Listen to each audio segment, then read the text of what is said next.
Hi guys, so it's been really hectic going back to work and starting e-learning, so I've been gone for a little while, but I'm excited to do this video because we'll be talking about The Only Child by Rhiannon Navin. So welcome to a literary odyssey where we love to read books, but we love the journey even more.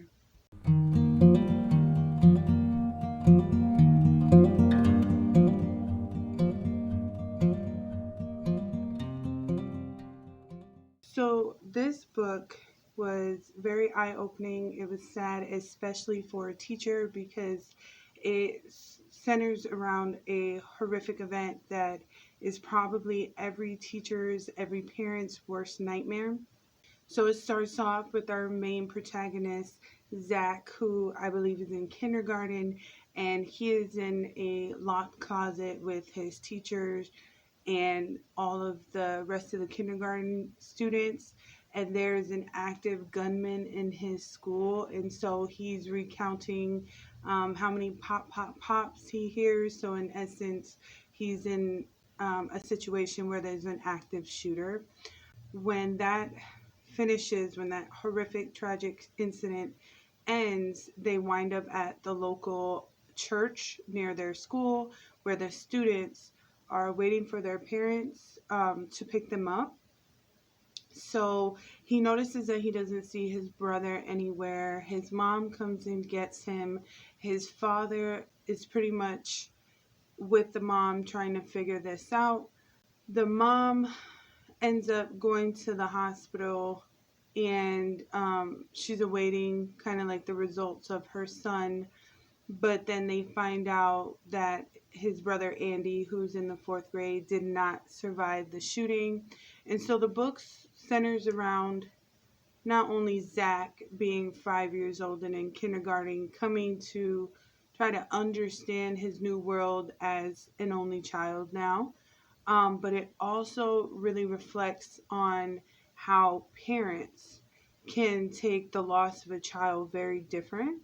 So the mom, in the beginning, when she finds out that her son has passed away, she goes into like this week-long shock where she's not eating, she's pretty much crying nonstop. She's like, in essence, a zombie.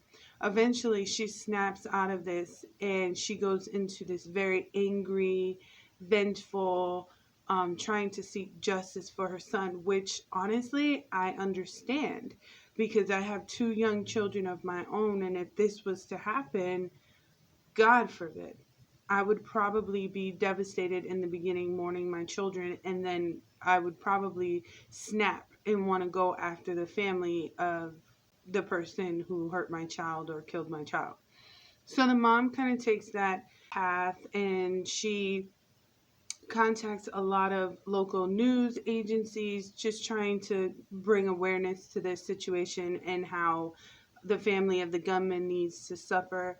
Now that's a very important thing because the gunman was the son of the school security guard, and for a while the security guard knew that his son was ill, had mental health issues, but as parents, we don't like to think that there's anything wrong with our children. We don't want to shatter that image of our perfect child. And so the security guard, the parent of the gunman, never sought help for him.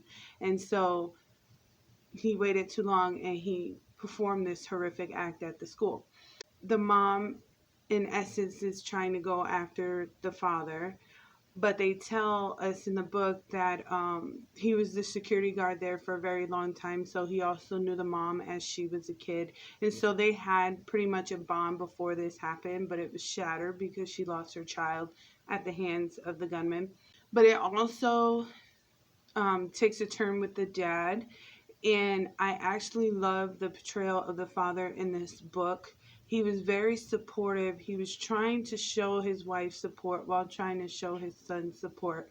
But him and his wife's paths kind of got tangled up and crossed a little bit because he just wanted to help them move on because he knew that his son wasn't going to come back, and that going to all these local news agencies and causing all this uproar was not going to bring his son back. But he knew that his wife needed some form of support. But there was a point where he had to leave the home for a little bit because he just couldn't get along with his wife. She couldn't understand why he wasn't more on the up and up with trying to get justice for their son. However, the most beautiful path that we embark upon is Zach's himself. Zach is a 5-year-old. He begins to regress, wetting his bed, just overall trying to understand what is going on. And so he gets lost in the world of this like book series, this popular book series of children's books, and they teach these life lesson skills. And so as he's maneuvering his emotions with what is going on with his parents and the death of his brother, he's learning these, if you want to say, treasures of life on how to forgive people. That's what he's learning, and he's trying to implement it. But I think what the book centers on, and I think the overall message of the book, is that we look at parents as these pillars of strength and protection, but sometimes the unlikeliest of characters, or even just looking towards a child and seeing things from a child's perspective, can actually shed light on some of the things that parents get wrong. And I just want to say this was a beautiful book. I don't want to go too much into it where I kind of divulge how he was able to help his parents see and cope and grieve while also moving on, and also helping the father of the gunman, because that was like a really big look into not only parents who lose a child, but the grief of the parent whose child is, in essence, the murderer. So it is a definite emotional adventure that you go on, and I highly recommend this book to anyone.